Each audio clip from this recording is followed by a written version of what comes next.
Keith Haring, the boy who just kept drawing. Written by K.A. Haring, which is his sister. Illustrated by Robert Neubecker. There was a boy named Keith. When he was little, his father taught him how to draw dogs and fish and funny things. His dad would draw a line, then Keith would draw one. Soon the whole page would be full. From that time on, Keith would never stop drawing. In elementary school, while taking tests, Keith doodled on the edge of his paper. When he handed in his work, his teacher would say, "Why did you doodle on this important paper?" Keith didn't answer. He went back to his desk and just kept drawing. Sometimes Keith invited his friends to draw in his backyard clubhouse. Keith made symbols and said each one represented a letter of the alphabet. His friends asked, "Why do you use symbols to write?" Keith drew more symbols. It was his way of answering their question. He encouraged his friends to join him. As a teenager, Keith liked to draw in his bedroom with music playing loud. He would draw on every piece of paper he could find. His mother had to yell over the music, "Why can't you turn that music down and go outside to ride your bike?" But Keith had sold his bike to buy art supplies. So he answered, "Look at the cool drawings I did." And he just kept drawing. When Keith was in high school, he won first prize for his art. A successful couple from town offered to buy his drawing. Keith said, "No, thank you. If you enjoy my art, you may hang it on your wall, no charge." Keith's sisters were shocked. "Why didn't you take the money?" they asked. Keith shrugged. He just wanted to keep drawing. Keith graduated from high school and went to the big city of Pittsburgh to a school that would teach him about art. There were boys on the street trying something new, breakdancing. He liked the crazy shapes of their bodies as they turned and flipped on the ground. While their music played loud, Keith started drawing wiggly lines. His teachers asked him, "Why are you drawing pictures that look like scrambled bodies? This is not what we told you to draw." Keith knew how to draw. He just wanted to draw in different ways. And he kept drawing.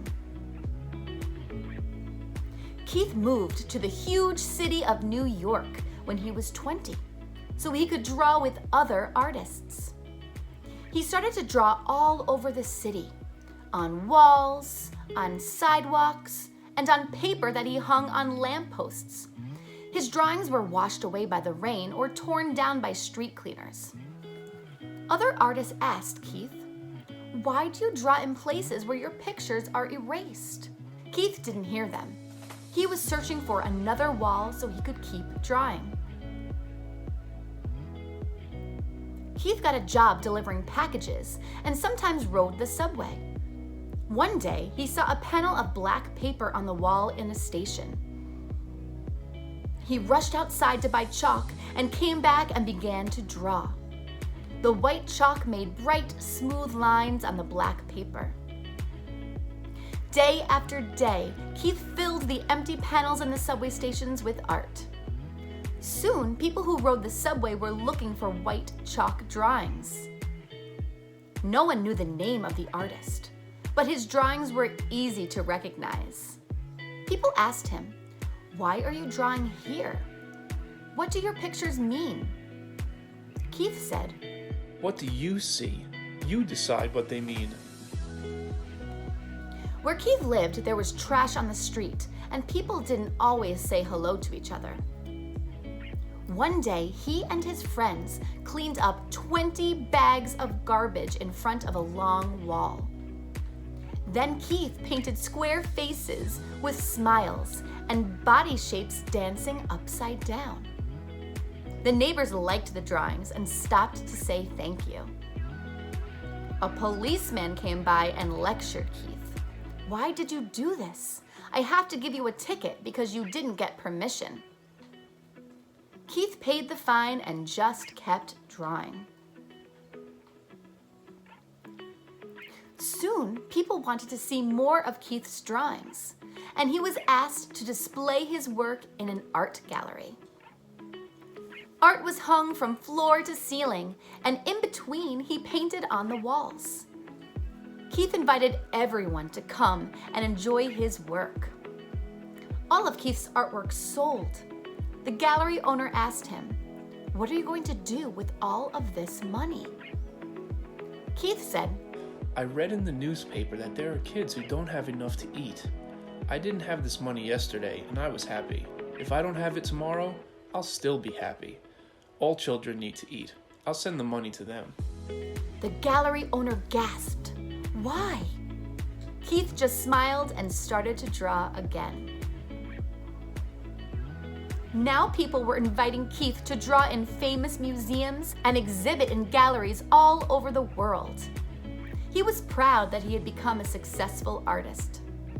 But wherever he went, Keith insisted he paint a mural so everyone could enjoy his work, not just the people who had money to buy it. During a visit to Paris, France, Keith painted on the outside of a children's hospital, 6 stories high. Newspaper reporters came to take pictures and asked, "Why did you paint at the hospital? Do you think it will make the sick children feel better?" Keith didn't have time to answer. He had to finish the painting.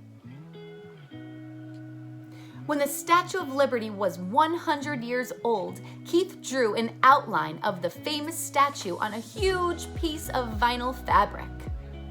Then he asked 900 kids to help him finish the drawing. Keith told them, Draw anything, whatever you want. No one can say it's bad or good. It's yours. When the giant painting was displayed, people were amazed to see what Keith and the kids had made. But the art critics couldn't understand why a famous artist was drawing with kids. But you know Keith, he just kept drawing. Keith painted all over the world.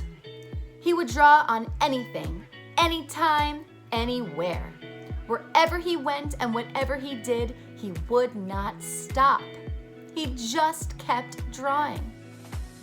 Now everyone wanted to know, and together they shouted, "Why? Why do you draw all the time? Why do you give your artwork away? Why do you draw on buildings, on people, on clothing, on furniture, on subway walls, on cars, on skateboards, on walls that belong to no one, and on things to be thrown away? Why do you draw on everything?" Keith stopped drawing just for a moment and answered, I draw all the time because there are many spaces to fill. I give my drawings away to help make the world a better place. I draw everywhere because everyone needs art. Then Keith turned back to the street, took a moment, took a piece of chalk from his pocket, and just kept drawing.